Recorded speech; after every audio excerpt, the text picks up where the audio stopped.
नमस्कार विद्यार्थियों, सुखनासोपदेश के इस गद्यांश को हम इस प्रकार से पढ़ने जा रहे हैं। लक्ष्मी की विशेषताएं। उत्पत्ति निम्नगा क्रोध आवेग ग्राहाणाम।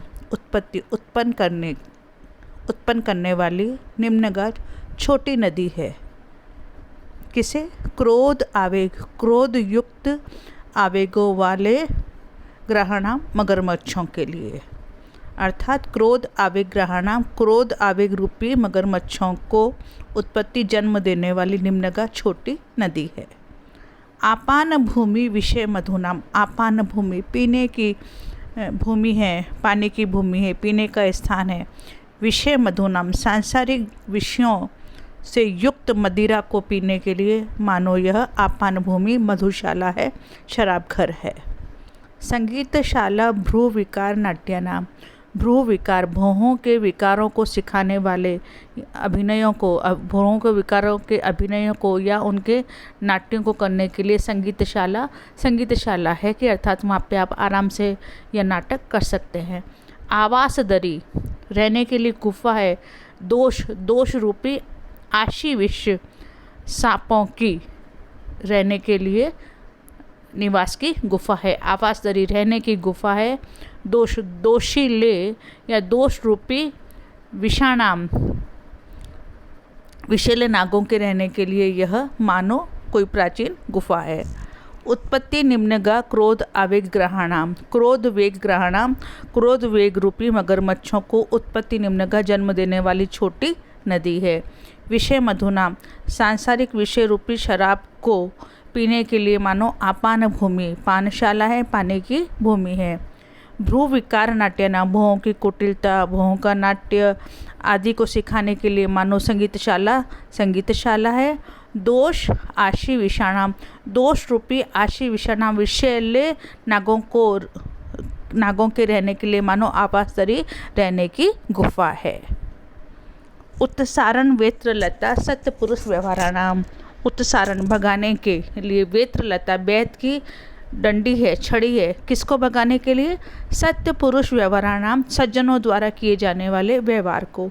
अर्थात किसी सज्जन व्यक्ति के पास यदि यह लक्ष्मी आ जाती है तो उस सज्जन व्यक्ति का क्या भगा ले जाती है, हटा दे देती है। उसके सत्य पुरुष का जो व्यवहार होता है, जो उसका आचरण है, उसको यह हटा देती है। अर्थात सज्जन पुरुष के पास यदि लक्ष्मी है सुखनास की दृष्टि में, तो उस सज्जन पुरुष के पास अब उसके लिए उचित आचरण नहीं रहते, क्योंकि लक्ष्मी जैसे ही आती है तो सत्पुरुष के जो आचरण होते हैं वो उसे वहाँ से भगा देती है।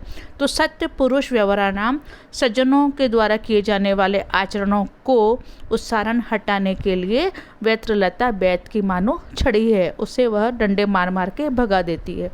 अकाल प्रावट गुण कल हंसानाम। अकाल बिना ऋतु की प्रावट वर्षा है। किसके लिए? गुण कल हंसानाम गुण रूपी हंसों के लिए।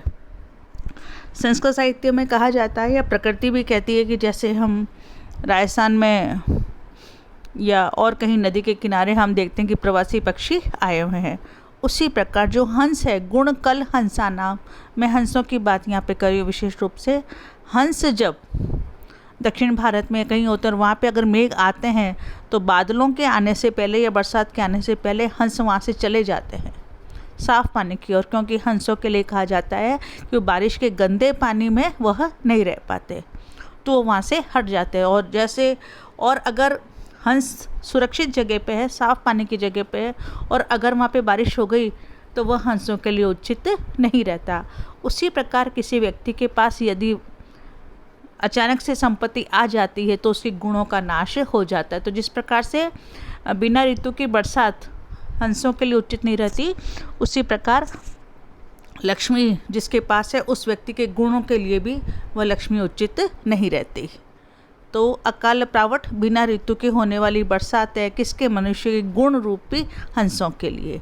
विसर्पण भूमि लोक अपवाद विस्फोटका नाम। विसर्पण फैलने की भूमि जगह है। लोक अपवाद लोक निंदा रूपी विस्फोटका नाम फोड़े फुंसियों के लिए। लोक अपवाद रूपी फोड़े फुंसियों के फैलाव के लिए यह उचित स्थान है। प्रस्तावना कपट नाटक से कुटिले नाटक की है मानो प्रस्तावना है, कपट रूपी नाटक की ये भूमिका है। कदलिका कामकारिणी, और काम रूपी हाथी के लिए कदलिका छोटे केले का वृक्ष है।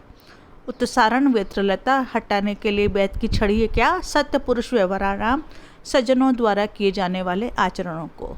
अकाल प्रावट बिना ऋतु की बरसात है। गुण कल हंसा का नाम, गुण रूपी मृदुभाषी हंसों के लिए। मृदुभाषी यानी जब लक्ष्मी उसके पास आ जाती है तो फिर वो मृदु इत्यादि नहीं रहता, मृदु बोलने वाला नहीं रहता। विसर्पण भूमि, पीड़ा स्थली या फैलने की जगह है। लोक अपवाद, लोक निंदा रूपी फोड़े फुंसियों के लिए। प्रस्तावना है कपट नाटक से, कपट रूपी नाटक के लिए। कदलिका केले का उद्यान है। कामकारिणी, कामदेव रूपी हाथी के लिए। वध्यशाला साधु भावस्य, और वह जो सज्जनता है किसी व्यक्ति के पास, जो सज्जन है उसके पास अगर लक्ष्मी आ जाती है तो वो क्या करती है? साधु भावस्य, उसके साधु स्वभाव के लिए, उसको साधु स्वभाव को ख़त्म करने के लिए शाला है। वध्यशाला, साधु स्वभाव की हत्या करने के लिए। मानो यह एक पाठशाला है जहाँ पे सिखाया जाता है कि सज्जन पुरुषों द्वारा किए जाने वाले व्यवहारों को या आचरणों को किस प्रकार ख़त्म किया जाता है। तो साधु भाव से मनुष्य की सज्जनता के लिए वध्यशाला यह हत्या करने का स्थान है लक्ष्मी।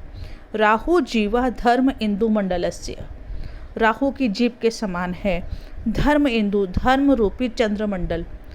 संस्कृत साहित्य में कहा जाता है कि राहु पूर्णिमा के दिन चंद्रमा को ग्रसता है और फिर चंद्र ग्रहण हो जाता है।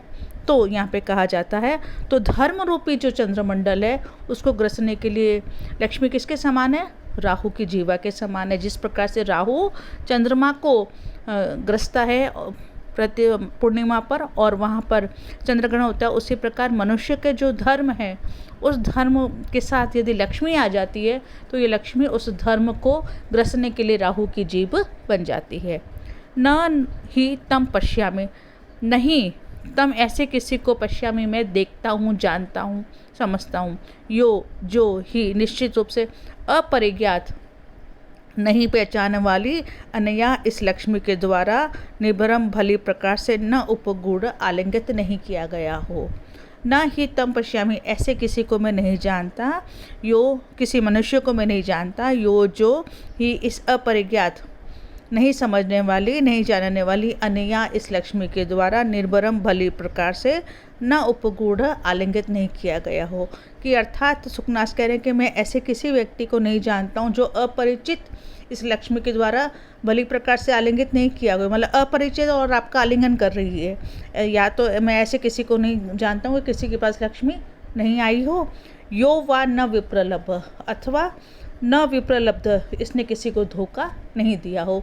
इस लक्ष्मी ने किसी के द्वारा कपट, लक्ष्मी ने किसी के साथ कपट नहीं किया हो। अर्थात लक्ष्मी ने अपरिचित का भी आलिंगन किया है और सबको धोखा भी दिया है।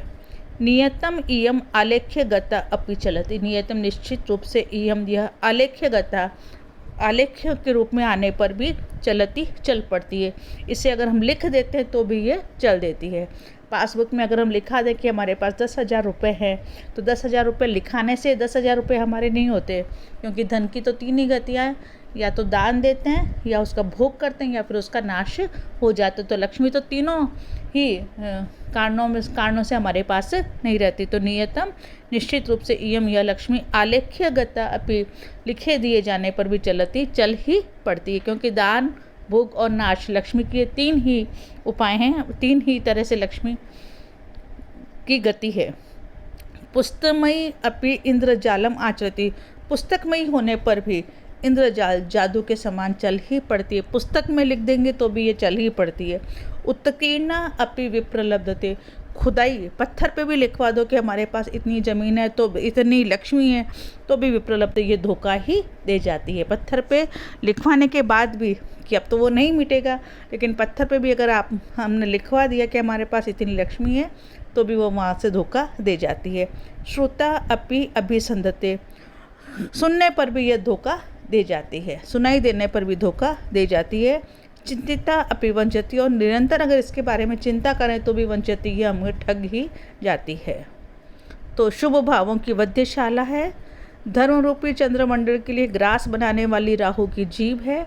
निश्चय ही ऐसे किसी भी उस व्यक्ति को नहीं देखता हूँ जिसका इस अपरिजाता परिचय का ध्यान न रखने वाली लक्ष्मी के द्वारा आलिंगन न किया गया हो, अथवा तत्पश्चात इसी लक्ष्मी के द्वारा वह ठगा नहीं गया हो। मतलब पहले तो लक्ष्मी उसके पास भरपूर गई और फिर वहाँ से हट भी गई। चित्र लिखित होने पर भी यह लक्ष्मी निश्चय ही चल पड़ती है। मिट्टी आदि से निर्मित पुतली होती हुई भी जादू के समान आचरण करती है। पत्थर आदि पर खुदे हुए चित्र के समान खुदी हुई होने पर भी उस मनुष्य को ठग लेती है। केवल सुनी हुई भी कपट करती है और आप निरंतर सोच लें तो भी वह आपका छल ही करती है। एवं इस प्रकार से विधियापि इस प्रकार की च और अनया इस लक्ष्मी जो कैसी दुराचार्य दुराचारिणी से कथम अपि किसी भी प्रकार अर्थात किसी न किसी प्रकार देववशेन भाग्यवश परिग्रहिता आलिंगन किए गए विक्लवा व्याकुल भवंती हो जाते राजन राजा लोग, और फिर सर्वा अविनय नाम सभी अविनयों के आचरणों की आश्रयता को गच्छन्ति प्राप्त हो जाते हैं। एवं विद्या इस प्रकार की च और अनया इस दुराचारिणी लक्ष्मी के द्वारा कथम अपि कैसे भी किसी न किसी प्रकार देववशेन भाग्यवश परिग्रहता आलिंगन किए गए भी विक्लवा व्याकुल भवंती हो जाते हैं राजन राजा लोग, और व्याकुल होकर सर्वा सभी अविनित आचरणों की अधिष्ठानम आश्रयता को गच्छन्ति प्राप्त हो जाते हैं। इति ऐसा।